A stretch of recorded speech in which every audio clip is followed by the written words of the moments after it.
Bismillah ar-Rahman ar-Rahim. Assalamu alaikum. Welcome back to the second hour of News and Views on Salam Media with me, Julie Ali.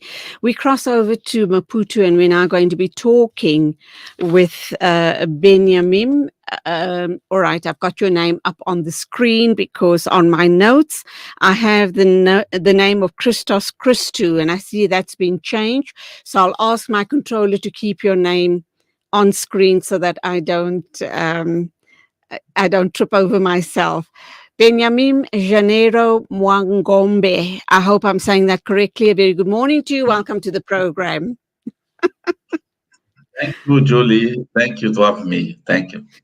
Lovely to have you here. You are going to be talking to us about a momentous achievement, and that is obviously the presence of MSF in Maputo for 40 years.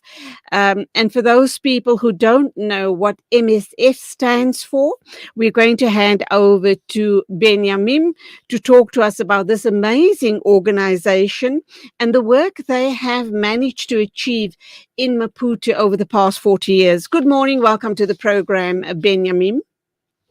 Thank you, Julie. I'm here based in Maputo as the country medical representative and working for Médecins Sans Frontières, which is Doctors Without Borders. So Doctors Without Borders actually it's a private international association. The association is made up mainly of doctors and the health sector's workers, and it's also open in all other professionals who might help in achieving its aim. It means we do have also engineer, we do have accountant, and all its members agree to to provide assistance to population in distress, victims of natural and man-made disasters, and the victims of armed conflict. We do also irrespective of race, religion, creed, political convictions. So the association observes neutrality and impartiality in the name of universal medical ethics and the right to humanitarian assistance, and claim full and uninterrupted freedom in the exercise of its functions. So our association actually undertake the respect to the professional code of ethics and also maintain complete independence from all political, economical, or religious power. So as volunteers members, so normally we understand the risk and danger of the missions that is being carried out. As in some of the contexts where we go, there is actual conflict, and we understand that the most important is to save life. So, Okay, Benjamin, you have probably set a record as Doctors Without Borders being in Maputo for 40 years. That's an amazing achievement. You also talk about a number or most of the people serving Doctors Without Borders are there purely on a voluntary basis. But I should imagine there are also a group of full-time paid staff. How is MSF funded? In general, MSF, as I mentioned, is an association. So we have the association, the associative members, they are the one volunteer. But there is an executive actually who is hiring people actually to execute their job. So on that perspective, of course, all the employees are on payroll. And 95% of our funding are coming from private donors, which are individuals like you, Julia, or like me, and that make actually the strength of our association, because we are independent financially, and we take decision where to intervene based on the needs and not based on somebody recommendations, but based on the needs. So 40 years is a very, very long time. I'm wondering, why was it necessary for Doctors Without Borders to be in a particular country, in this respect, Maputo? Why was it necessary to be there for that long? And are you still going to continue presence there? If so, why?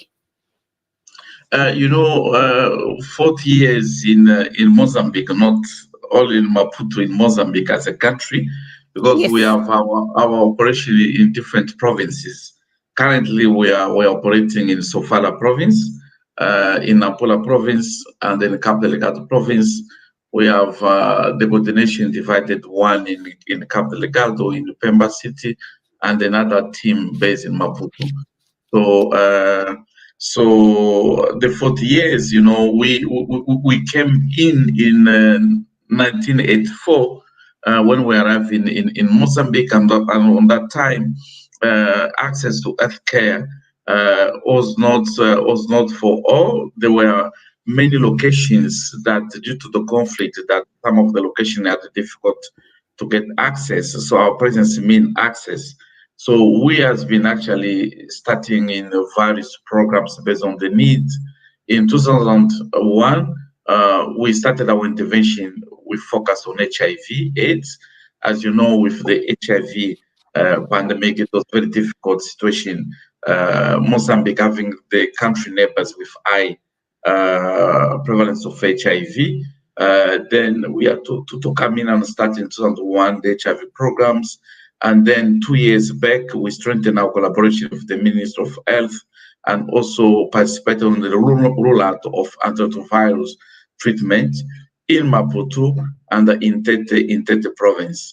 So, and then of course, a year later, like in 2004, we actually contributed to the rollout of cholera vaccination campaign in Beira. Beira is one of the districts of Sofala province, and that was jointly with the Minister of Health.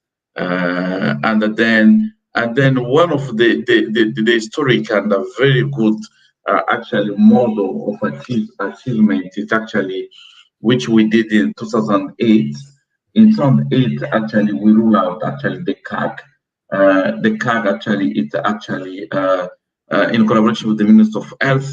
It's that we develop innovative community art group model, which is known as CAG, with IAM actually to reduce barrier to access to ARVs in the province, as there were many mute people had difficult to access ARVs. And this model actually, following the evidence that we had, was disseminated. And later on, we saw institutions like Global Fund, UNAIDS, and PEPFAR, all of them adopted this version of the CAG model in 2016 as a differentiated mode of care. So this was rolled out not only in Southern Africa but also globally. So this is actually, it's a very real example of how innovative collaborative partnership had not just supported communities in Mozambique, but in Southern Africa and elsewhere in the world, from the model which we did develop and also collaborate with other institutions. So Okay. basically, what Okay, so Benjamin, let me ask you this question. How does MSF decide? And I know that Christos was meant to have been here. He's the president, and probably this question should have been put to him. But how does MSF make the decision as to which country they're going to go into to assist in all the different areas that need the support, the medical support, medical, psychosocial, etc., etc.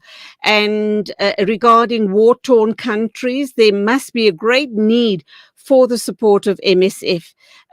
What are the criteria that you look at before going in? Because we also have to realize that all of the volunteers in that respect put their lives at risk as well. So actually, remember what I've clarified, that volunteers are associative members, but people are working the ground. They are not volunteers; they're actually employees. So it Okay. means we MSF hire to staff, and within the staff we have international staff and we have national hired staff. So this is part of the executive, which actually running missions. So it means they have been paid and performance has been expected. So that's basically. So coming to your questions, as I mentioned to you that Normally, our mission is to provide medical assistance to population in distress, victim of natural and man-made disaster, victim of armed conflict. So basically means in Mozambique, when we came in mainly in the beginning, there were actually the conflict which was there, and then Mozambique is known as one of the countries in Africa which suffered from actually effect of climate change. Every year is the cyclone passing, or every 2 years, and then had huge impact on health.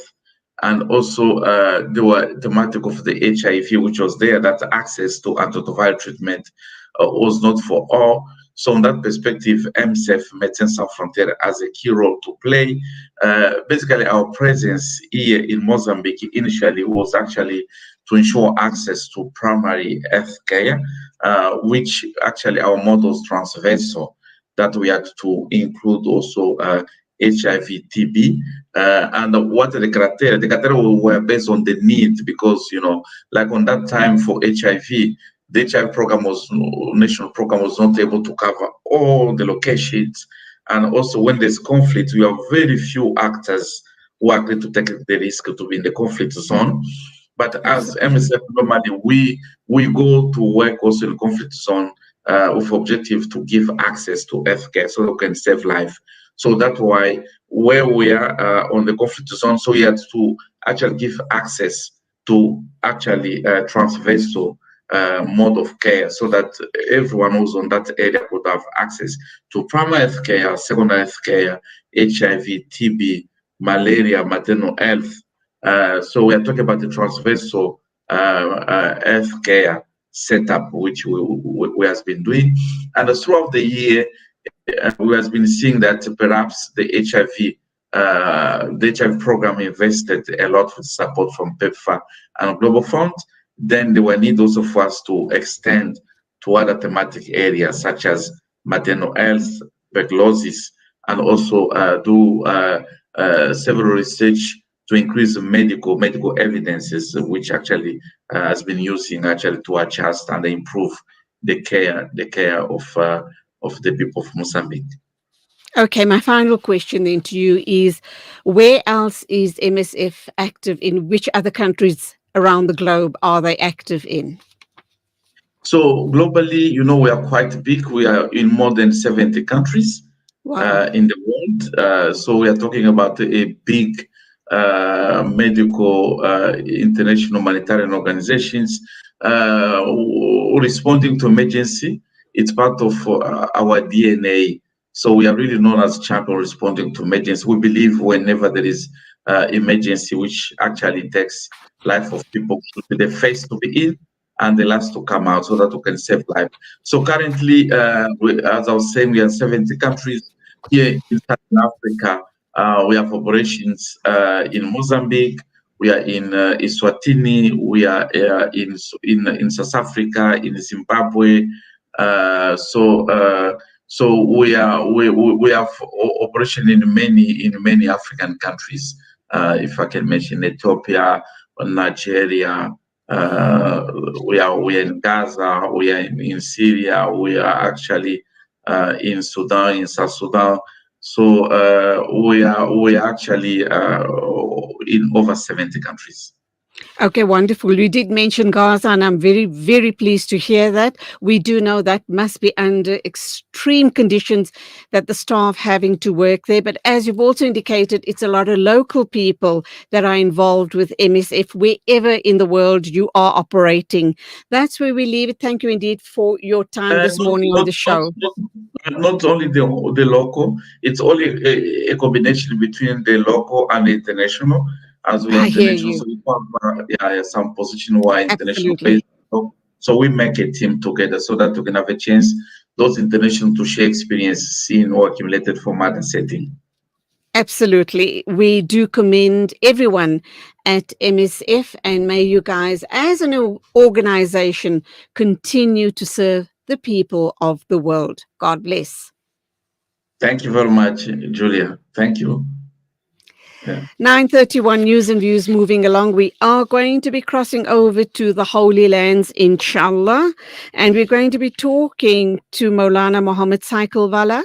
He is obviously on this Mubarak journey of Hajj, and we're going to talk to him about his excitement and anticipation on Hajj Diaries right here on Salam Media.